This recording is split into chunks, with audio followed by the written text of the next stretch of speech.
You've been dubbed the Indiana Jones of photography. Did you set out to do that? Not at all. I wanted to be an artist and studied that sort of thing as a young man. But when I first photographed gorillas in Africa, I knew that my colleagues were doing war photography or social issues. And that's when I'd been called the Indiana Jones of photography because I was rafting rivers and climbing mountains and going into caves, which is what I would call hedonistic behavior. And I wasn't really interested in that so much. But as soon as I saw the gorilla has no voice, they almost all were gone, I said, wow, I can be that voice. And I've always been so comfortable in the wilderness. That's why I live in the woods here. I'm very comfortable sleeping outside, more comfortable sleeping outside than I am inside.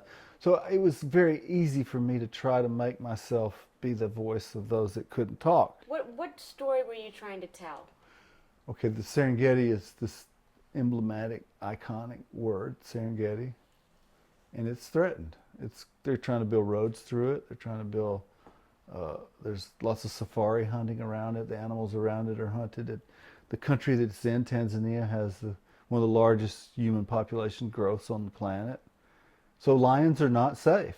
But it's a very compelling story. Let me show you something, if I can. Please do. So the pride that Wow. that he sired the cubs of are these cubs. And there's 5 females. That's the only adult female. This one right here. The rest of these are the 8 cubs. But that picture's made by infrared light. They can't see that light. You see how big their eyes are? Yes. That's because they've got their night vision turned on. Goodness. And normally if you film them at night, you blind them because you're turning on light to see. They can't see any of this light. Neither can this animal see the light because it's dead. 1, 2, 3, 4, 5. That's your adult females with the 8 cubs. That is unbelievable.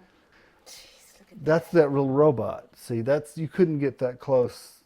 And I'm probably from here to the window, So sitting you're in the working car. the robot with My a remote assistant's control? working the robot. Okay, right. I'm pushing a button through a computer but we're looking at a computer screen and Do you know when you've got the shot? Can you tell? no, that we you've don't got- think about it when we're You working. don't think about it like that. You just You want do to it the capture next the day. moments. You work through the situation, and then the next day you download, and then you think, well, that's pretty good. But you don't really know for months. This is 200,000 pictures cut to 13 that we're going to publish. Wow. 200,000 down to 13. Lions are so energy efficient. They don't want to waste any energy. That's So getting up and leaving is a big deal. But that's their choice. So if we ever saw them reacting negatively what we were doing, we stopped. We never caused them to miss a meal trying to photograph them hunting. It's very important to me because I was afraid these cubs would die because every meal was really important. Do you feel connected to these animals after you work? Absolutely. So Every long. day we think about them. So you mourn their losses? Well, we must be very really difficult. care about them, and now we try not to be too anthropomorphic about it, but we are. We're completely in love with them.